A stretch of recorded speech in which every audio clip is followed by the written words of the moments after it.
સમયની હારે હાલો. સમય બડા બલવાન ને પુરુષ બળવાન. હમણાં કીધું તું ને, વખત વખતની બાપુ વાતું છે. અર્જુન જેવો બાણા વળી બાપુ આમ ગાંડીવની પણસ પકડીને છૂટી મૂકે ને, કુરુક્ષેત્રના મેદાનના પડ ધ્રુજે. અને ભીષ્મની સામે બાપુ ઈ ઉભો રહે, બીજાની તાકાત નહીં.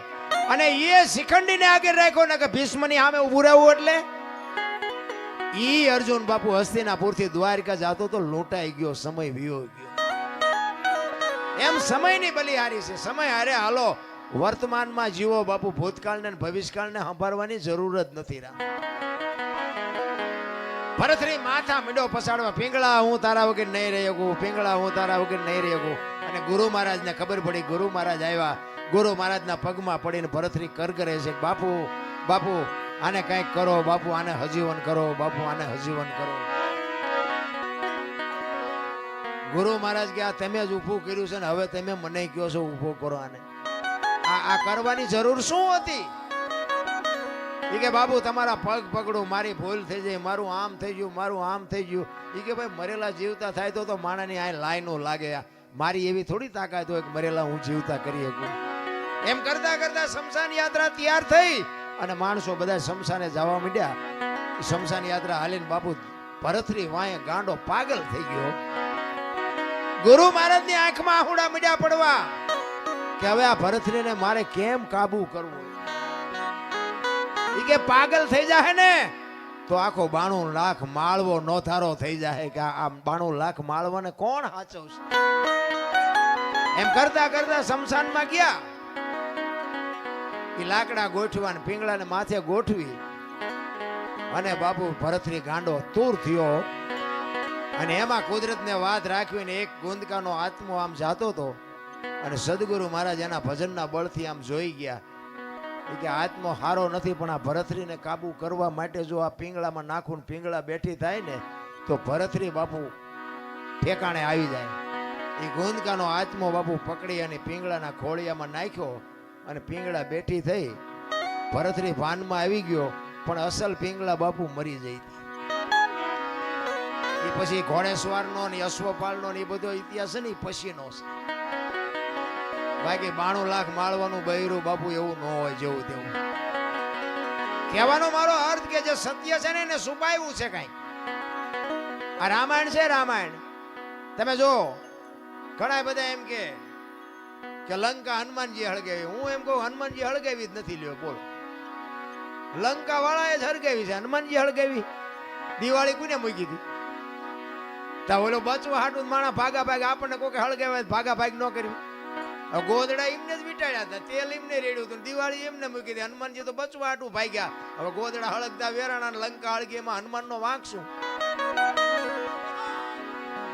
હનુમાનજી લંકા હળગાવી? હનુમાનજી હળગાવી જ નથી. અને આખી દુનિયાને ખબર છે પાકું કોઈ કરતું જ નથી.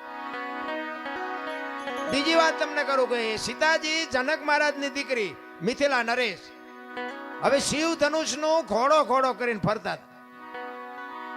અને પછી જનક મહારાજ જોઈ ગયા કે હવે આ શિવ ધનુષ ને મારી દીકરી જો ઘોડો ઘોડો કરીને ફરતી હોય તો આના મૂર્તિયા હાટું શું? આના માટે મૂર્તિઓ મારે કેવું ગોતું? એટલે પછી સંયમવર રચવાનું નક્કી કર્યું કે આ ધનુષને જે ભાંગે એને મારી દીકરી વરમાળા પહેરાવે. હવે ઈ સંયમવર રચ્યો ને એમાં કે રાવણ હતો એવું કહે છે. હાચું ખોટું મારો રામ જાણે હો.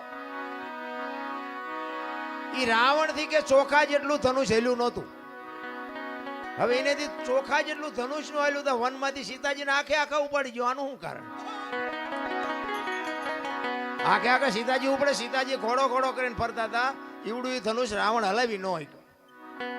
અને વનમાંથી જેથી લક્ષ્મણ રેખા ઓળંગી ગયા અને સીતાજી આખે આખા ઉપાડી ગયો. આપણને માયનામાં આવે. પણ આમાં એક વાત પડી છે. ભોળાનાથ અને પાર્વતી બે જયારે હિમાલય ઉપર હતા ને ત્યારે પાર્વતીમાં વિષ્ણુ ભગવાનને અહીંયા બેહવા માટે ગયા. અને વિષ્ણુ ભગવાને મકાન બનાવ્યું હતું. એટલે લક્ષ્મીજી બધું બતાવવા માંડ્યા. જો આ મેં મકાન બનાવ્યું, અહીંયા અમારે જમવાનું, ના અહીંયા અમારે રહેવાનું, ના હુવાનું, ના રસોડું, ના ફલાણું, ના ફલાણું. બૈરાનો સ્વભાવ હોય. ઘરમાં કંઈક વસ્તુ લાવે આજુબાજુ બૈરા ભેગા થઈને બધું દેખાડે. એટલે પાર્વતીને કહે છે કે મેં આ બધું બનાવ્યું અને તમારે દીકરા મોટા થયા કે મકાન બકાન કઈ કરવા નથી. એ કે આ તો અમને હાંભળ્યું જ નહીં અત્યારે. પાર્વતી ઘરે આવીને ભોળાનાથને કહે છે કે પ્રભુ મકાન આપણે નથી કરવું, આ છોકરા મોટા થઈ ગયા. ભોળાનાથ વિચાર કરે ખરું મકાનનું અત્યાર સુધી કોઈ ધ્યાન મગજમાં આવ્યું જ નહોતું, અત્યારે ક્યાં જાય. એટલે કે વિષ્ણુ ભગવાનને અહીંયા બેહવા ગઈ હતી, એમને કે સુંદર મજાનું મકાન બનાવ્યું કે આપણે નથી બનાવવું. એટલે કે એ વાત સાચી તમારી, પણ કે આપણી પાસે પૈસા નથી. હું તમને ભભૂતિ આપું, ભભૂતિ લઈને જાઓ વિષ્ણુ ભગવાન ભાઈ એના બરોબર હોનું લઈ આવ્યો અને હોનું વેચીને આપણે મકાન કરીએ, કારણ કે આપણી પાસે પૈસા છે નહીં. ભોળાનાથને ખીસું જ નહોતું, પૈસા ક્યાંથી હોય રાખવા જ. એટલે ભભૂતિ આપીને એટલે પાર્વતી કહે છે કે આટલી ભભૂતિમાં કેટલું હોનું આવશે, કે પણ લઈ તો જાઓ, એટલું તો લઈ આવો, પછી કંઈક આગળ જોઈશું. એ ભભૂતિ લઈ અને પાર્વતીમાં ગયા છે અને ત્યાં જઈ અને પછી કીધું કે આના બરોબર અમને હોનું આપો. હવે સાબડા મૂકવામાં ભોળાનાથની ભભૂતિ ઊંચી થાય. બાપુ હોનાના ઢગલા મીડ્યા કરવા હો, ગાડા ભરી ભરીને હોનું મીડ્યું જવાનું, સાબડું ઊંચું ન થાય. હવે અહીંયા ઢગલે ઢગલા થયા હોનાના. પછી કે આટલું બધું હોનું જતા ઈંટું પાણા શું માથાકૂટ કર્યું, હોનાનું જ બનાવાય ને. એ હોનાનું મકાન બનાવ્યું અને વાસ્તુ પૂજન કરવા માટે તેથી સારામાં સારો ને વિદ્વાનમાં વિદ્વાન બ્રાહ્મણ રાવણ, એ રાવણને બાપુ અહીંયા વાસ્તુ પૂજન કરવા માટે બોલાયો. એ વાસ્તુ પૂજન કર્યું ને પછી ભોળાનાથને તો ખબર, એ તો બાપુ ત્રિલોકનો નાથ, એને ન ખબર હોય. એટલે પેલા પાર્વતી પાસે ગયા કે આ ભૂદેવને શું આપશું આપણે દક્ષિણામાં. એ કે એને રાજી કરી દો, જે માગે આપી દે. એ કે જો જે માગશે આપી દે, પછી મારી માએ લોહી ન પીતા.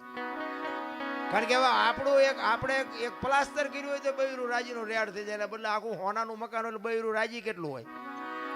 એ કે એને જે જોઈએ આપી દો, પણ એનું મન છે જ નહોતું ભાઈ. એ કે વાંધો નહીં.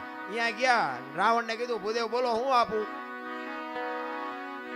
એ કે જે આપવું એ આપો ને. કે ના તમે માગો એ આજ આપવું છે. એ કે આવું મારે એક મકાન જોયું છે. ભોળાનાથ કે તથાસ્તુ. પાર્વતી પાસે આવ્યા. એ કે હાલો કે ચિંપા કે મહણિયામાં. એ કે કા, એ કે આ ભોળા મેં બામણને આપી દીધું દક્ષિણામાં.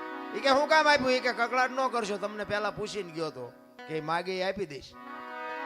અને પછી બાપુ પાર્વતી ગયા અહીંયા રાવણની પાસે, અને રાવણ પાસે જઈને બાપુ પાર્વતી કહે છે કે ભૂદેવ ભૂદેવ માંડ માંડ મકાન બનાવ્યું તમે લઈ લીધું ને, લઈ લ્યો, પણ આ મકાન ને જો એક દી ભડકે ન બાળું તો હું શક્તિ નહીં લખવું, અહીંયા લખી લેજો. આ સીતાજીને બાપુ અહીંયા જવાનું જ હતું, નકર સીતાજીની બાપુ એની સામે દ્રષ્ટિ પડે ને તો રાવણની રાખ બાપુ આ ધરતી ઉપર ન પડે, રાખ ઉડી જાય.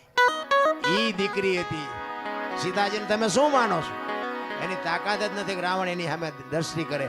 અને રાવણે બાપુ સીતાજીને ઉપાડ્યા ને તારે માં કહીને ઉપાડ્યા છે કે માં તું આવ્યો ને તો મારો બાપ આવે, અને ઈ મને મારે ને તો મને મુક્તિ મળે, અને અહીંયા આવે ને તો મારી લંકા પવિત્ર થાય. બાપુ રાવણ જેવો તેવો નહોતો. ચાર વેદ જેના મોઢે હોય, નવ ગ્રહ જેને ઢોલીએ બાંધ્યા હોય, પવન પાણી ભરે વાહ વાસીદું કરે, ગણે ગાયું ચારે, રવિ રસોઈ બનાવે, શિવ જેનો ભંડારી હોય, યમના દૂત બાપુ એને રજા લેવા આવવું પડે કે અમે એનો જીવ લેવા જઈએ.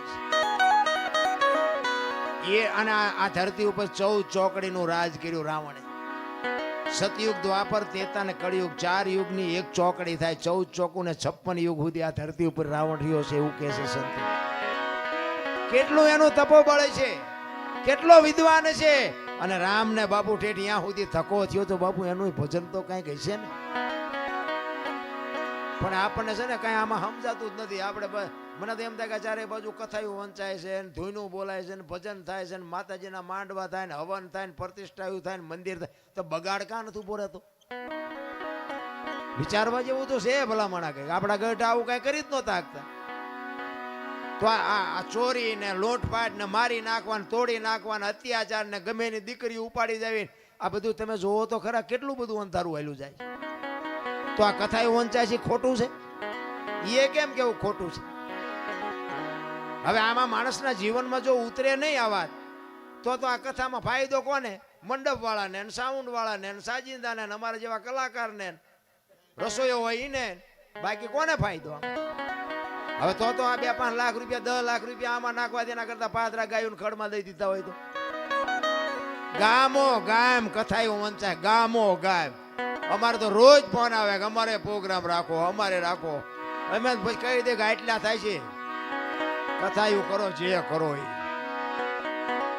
અરે બધું ડીંગો ડીંગ હાલે ભલામણ મને એમ થાય કે આ ખોટું છે એવું નથી કહેતો પણ બગાડ અટકવો જોવે બાપુ જો આ સત્ય હોય અને ઓલા કહે ને કે કાં તો ઓલામાં ફેર ને કાં તો ઓલામાં ફેર સત્ય હોય તો આ બાપુ દુનિયામાં કંઈક હું એમ કહું છું કે 5,000 50,000 માણા ભેગું થાય તેમાં 10 તો સુધરવા જોવે કે નહીં અમે એક જગ્યા આમ ગુજરાતમાં ક્યાં ગયા હતા ગામનું નામ ભૂલાઈ ગયું